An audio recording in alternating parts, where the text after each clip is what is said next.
जय श्री कृष्ण। हमारे चैनल में आपका स्वागत है। स्कंद पुराण में महर्षि नारद जी कहते हैं कि जो भी वैशाख मास में सूर्योदय से पूर्व अर्थात ब्रह्म मुहूर्त में उठकर स्नान कर भक्तिपूर्वक तुलसी दल से भगवान श्री हरि विष्णु के माधव स्वरूप की प्रतिदिन पूजा आराधना करता है, उसे तो मोक्ष की प्राप्ति होती ही है, साथ ही वह अपने पितृकुल और मातृकुल की पीढ़ियों का भी उद्धार कर देता है। और आज वही पावन वैशाख मास का दूसरा दिन है, तो चलिए आज के दूसरे दिवसीय कथा का आरंभ करते हैं। तो इसे अंत तक अवश्य सुनिएगा और हमारे शास्त्रों में वर्णित ऐसे ही प्रमाणभूत कथाओं का श्रवण करने के लिए इस चैनल को सब्सक्राइब भी कर लीजिएगा। तो चलिए आज की कथा का आरंभ करते हैं। अब हमने कल की कथा में देखा था कि एक बार विदेह राज जनक के घर दोपहर के समय श्रुतदेव जी पधारे, तब वैशाख मास के महात्म्य के विषय में प्रश्न किया तो ऋषि श्रेष्ठ ने छत्रदान करने से क्या पुण्यफल प्राप्त होता है उसके विषय में बताया। अब आगे मिथिलापति ने पूछा, हे ब्राह्मण, वैशाख मास के धर्म अत्यंत सुलभ शुभता प्रदान करने वाले भगवान विष्णु को प्रिय 4 पुरुषार्थ सनातन और वेदोक्त को तुरंत ही प्राप्त करने वाला है, फिर वह विश्व में प्रसिद्ध क्यों नहीं हुआ। तब श्रुतदेव जी कहते हैं कि हे राजन, इस धरती पर ऐसे बहुत से मनुष्य हैं जिनके पास सांसारिक कार्य है, उसमें रजस और तमस अधिक है। वे लोग मात्र इस लोक के लाभ तथा पुत्र पुत्रादि संपदा की अभिलाषा ही रखते हैं। कभी कभी ही कहीं अत्यंत कठिनाइयों से एक व्यक्ति ऐसा मिल जाता है जो स्वर्गलोक के लिए प्रयास करता है और उसके लिए बड़े परिश्रम से यज्ञ आदि कर्म करता है, किंतु मोक्ष की उपासना कोई नहीं करता। तुच्छ आशाओं से प्रेरित होकर अनेक कर्मों के आयोजन करने वाले व्यक्ति अधिकतर सकाम कर्मों के ही उपासक होते हैं। इसी कारण से संसार में राजस और तामस धर्म अधिक प्रचलित हो गए हैं, परंतु सात्विक धर्मों को प्रमुखता नहीं मिलती। यही सात्विक धर्म भगवान श्री हरि विष्णु को प्रसन्न करने वाले होते हैं, जो निष्काम भाव से किए जाते हैं और इस भौतिक संसार में सुख प्रदान करते हैं। देव माया से मोहित होने के कारण मनुष्य इन धर्मों को जानते ही नहीं। अब इस प्रकार कथा को आगे सुनाते हुए श्रुतदेव जी कहते हैं कि प्राचीन काल में काशीपुरी में कीर्तिमान नाम के एक प्रसिद्ध राजा थे। वह इक्ष्वाकु वंश के राजा नृप के पुत्र थे। वह अत्यंत यशस्वी थे। उनकी कीर्ति चारों ओर फैली हुई थी। उन्होंने अपनी इंद्रियों तथा क्रोध पर विजय प्राप्त कर ली थी। वे महान ब्राह्मण भक्त थे। राजाओं में उनका नाम बहुत प्रचलित था। अब एक बार वह मृगया से आसक्त होकर महर्षि वशिष्ठ मुनि के आश्रम में आए।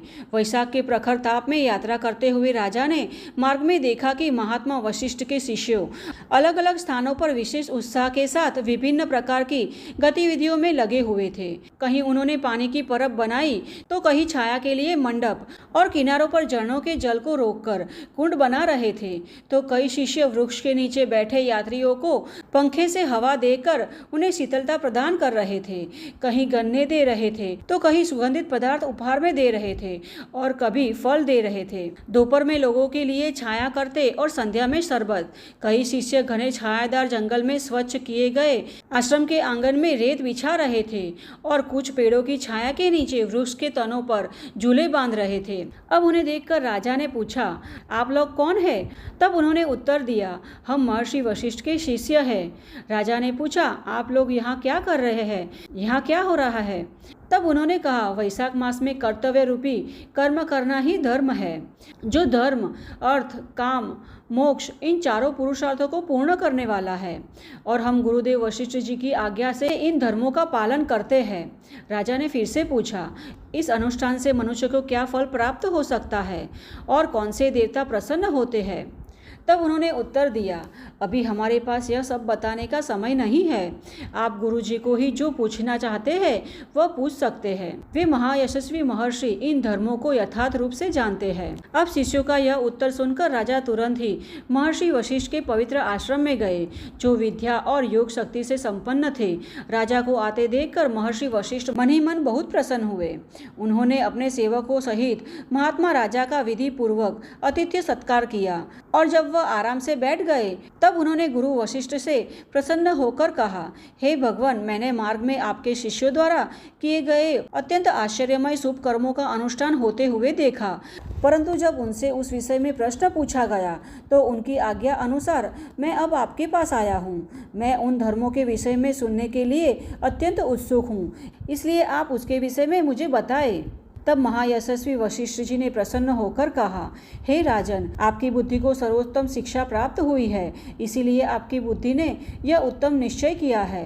भगवान विष्णु की कथा सुनने और भगवत कर्म का अनुष्ठान करने में आपकी बुद्धि की जो अत्यधिक सक्रियता है वह आपके किसी पुण्य फल का ही प्रताप है।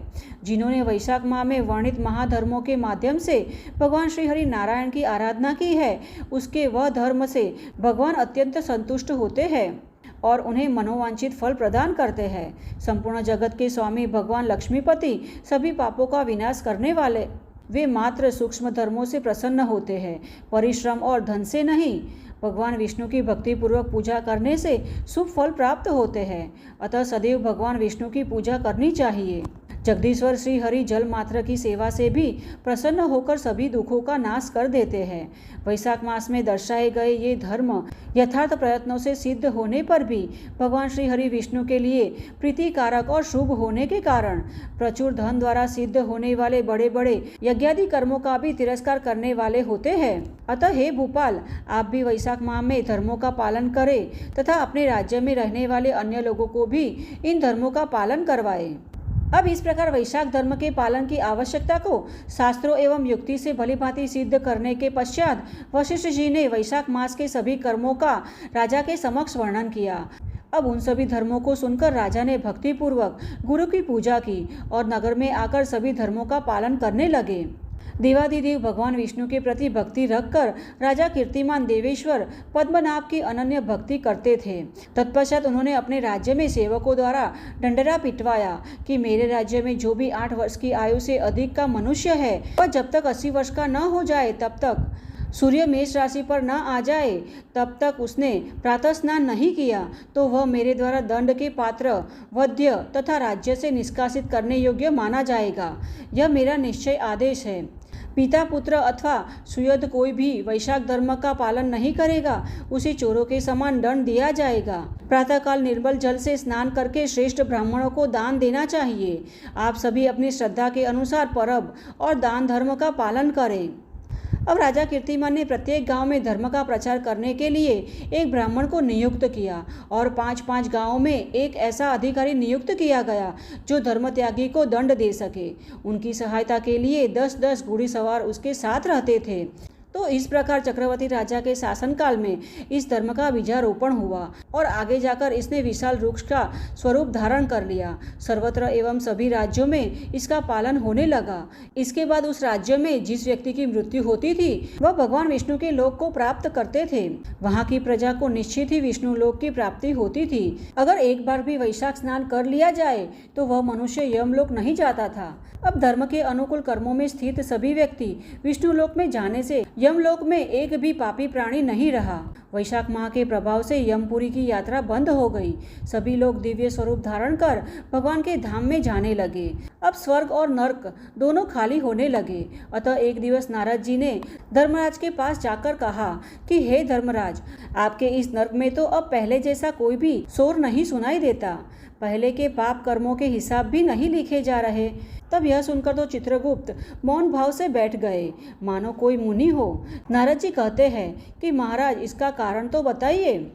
अब महात्मा नारद जी के इस प्रकार कहने से राजा यम ने दीनतापूर्वक कहा कि हे नारद, इस समय पृथ्वी पर जो राजा शासन कर रहा है वह पूर्ण पुरुषोत्तम भगवान विष्णु का अनन्य भक्त है और उसके भय से कोई भी मनुष्य वैशाख माह का उल्लंघन नहीं करता। उस पुण्य कर्म के प्रभाव से ही सभी भगवान विष्णु के परम धाम को जा रहे हैं। मुनिश्रेष्ठ, उस राजा ने तो अब मेरे लोक का मार्ग अदृश्य कर दिया है, स्वर्ग और नर्क दोनों को सुना कर दिया है। अतः ब्रह्मा जी के पास जाकर यह सब समाचार उन्हें सुनाने के पश्चात ही मेरा मन स्वस्थ होगा। अब ऐसा निश्चय करके यमराज जी ब्रह्मा जी के पास गए और वहां जाकर ब्रह्मा जी के दर्शन किए, जिनके आश्रय ध्रुव है, जो इस संसार के बीज है और सभी के पितामह है और जिनकी सभी लोकपाल, दिक्पाल और देवता पूजा करते हैं। अब ब्रह्मा जी ने यमराज को देखा। तब यमराज ने ब्रह्मा जी को साष्टांग प्रणाम किया।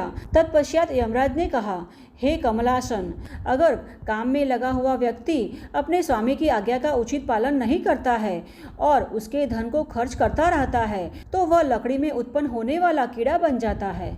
जो बुद्धिमान मनुष्य लोभवश अपने स्वामी के धन का उपभोग करता रहता है वह 300 वर्ष तक तिर्यक रूपी नरक में जाता है। जो मनुष्य काम करने में समर्थ होते हुए भी अपने घर में बैठा रहता है वह मृत्यु के पश्चात बिल्ली बनकर पुनः जन्म लेता है। हे भगवान, मैं आपकी आज्ञा से धर्मपूर्वक प्रजा का शासन कर रहा हूँ। आज तक मैं ऋषियों और शास्त्रों के अनुसार धर्मात्मा को पुण्य का फल और पापी आत्माओं को पाप का फल दिया करता था, परंतु अब मैं आपकी आज्ञा का पालन करने में असमर्थ हूँ। राजा कीर्तिमान के राज्य में सभी वैशाख माह के पुण्य कर्मों का अनुष्ठान करके पितरुओं तथा पितामह के साथ वैकुंठ धाम में जाने लगे हैं। उनके मृत पितरुओं और मातामहों आदि भी विष्णु लोक जाते हैं। इतना ही नहीं, पत्नी के ससुर, पिता आदि भी मेरे लिखे लेख को मिटाकर विष्णु लोक को चले जाते हैं।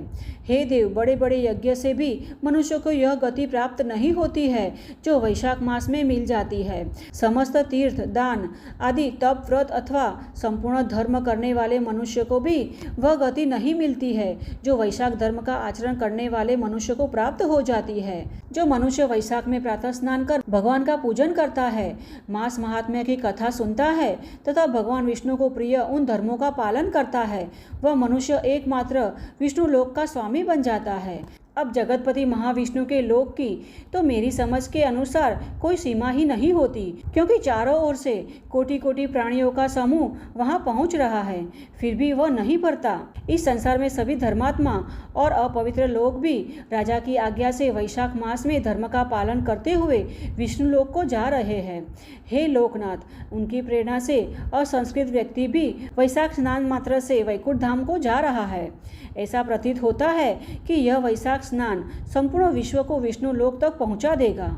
जो पुत्र धर्म, अर्थ, काम और मोक्ष से द्वेष रखता है वह पुत्र पृथ्वी पर माता के गर्भ से उत्पन्न होने वाला रोग है। वह अधम पुरुष अपनी ही माता को घात करने वाला माना जाता है, परंतु राजा कीर्तिमान की माता और उनकी पत्नी का पुण्य समस्त संसार में प्रसिद्ध है। उनकी माता एकमात्र वीर जननी है और वह राजा अवश्य ही संसार का महान सुरवीर है।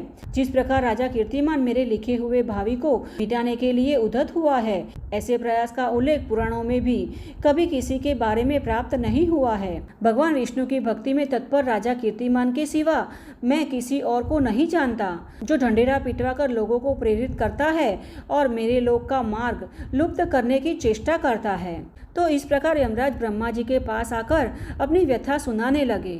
अब इसके उत्तर में ब्रह्मा जी क्या कहते हैं यह हम सुनेंगे वैशाख मास की कल की कथा में। हमें आशा है कि हमारे द्वारा सुनाई जा रही वैशाख मास कथा आपको अच्छी लग रही होगी। अगर अच्छी लगती है तो इसे एक लाइक अवश्य करना, और जो भी वैशाख मास का भक्तिपूर्वक पालन कर रहा है उसे भी यह कथाएं शेयर करना, जिसके श्रवण मात्र से भगवान श्री हरि विष्णु का सायुज्य प्राप्त हो सकता है। तो चलिए कल फिर मिलते हैं वैशाख मास की इस कथा के अगले भाग के साथ। तब तक के लिए जय श्री कृष्णा।